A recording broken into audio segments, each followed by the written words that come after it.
भीमाशंकर ज्योतिर्लिंग। प्रारंभिक परिचय। बहुत समय पहले महाराष्ट्र के सह्याद्री पर्वतों में एक घना और रहस्यमय जंगल था। यह जंगल केवल प्राकृतिक सुंदरता के लिए नहीं, बल्कि यहाँ के रहस्यमय और शक्तिशाली वातावरण के लिए प्रसिद्ध था। इसी जंगल में जन्मा था एक दुष्ट राक्षस जिसका नाम था भीम। भीम राक्षस अत्यंत बलशाली और निर्दयी था।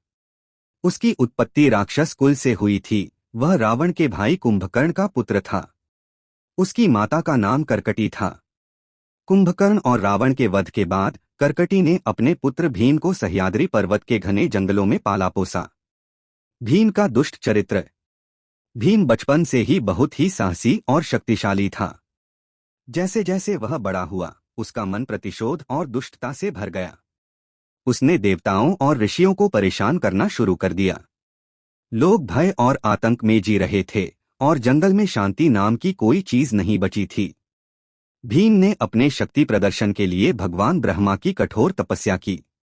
उसकी भक्ति में एक ही उद्देश्य था, अमरता का वरदान पाना।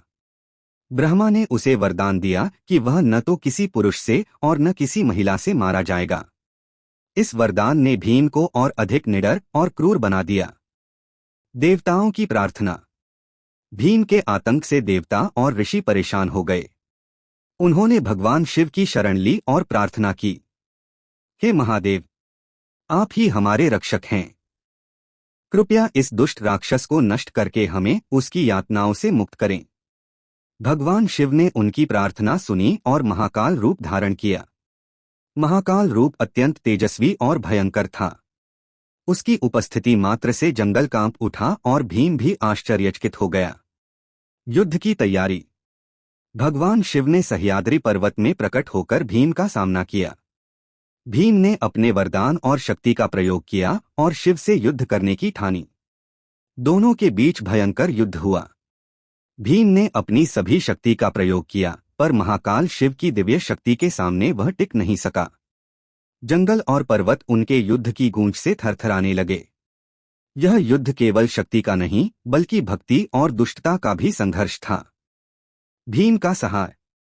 अंततः भगवान शिव ने अपनी दिव्य शक्ति का प्रयोग किया और भीम का सहार किया। भीम के समाप्त होते ही उसकी गिरती हुई शक्ति और पसीने से जंगल में तेजस्विता फैल गई। जहां भीम गिरा, वहां भगवान शिव की महिमा और पवित्रता का प्रतीक प्रकट हुआ।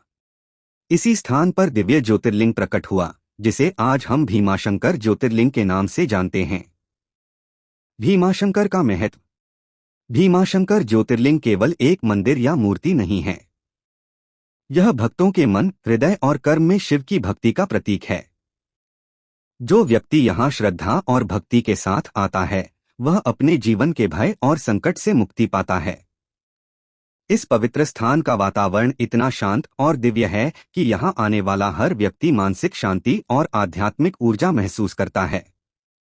भीमाशंकर ज्योतिर्लिंग न केवल धार्मिक दृष्टि से महत्वपूर्ण है, बल्कि प्राकृतिक सौंदर्य और पहाड़ियों की ठंडी हवाओं के कारण भी यह एक आकर्षक स्थल है।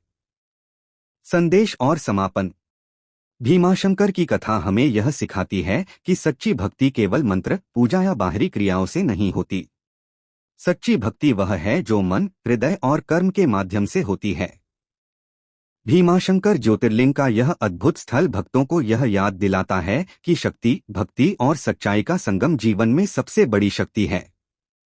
और इसी तरह सह्याद्री की वादियों में प्रकट हुआ भीमाशंकर ज्योतिर्लिंग, जहां आज भी हर नमः शिवाय की ध्वनि भक्ति, शक्ति और सच्चाई की गूंज को जीवित रखती है।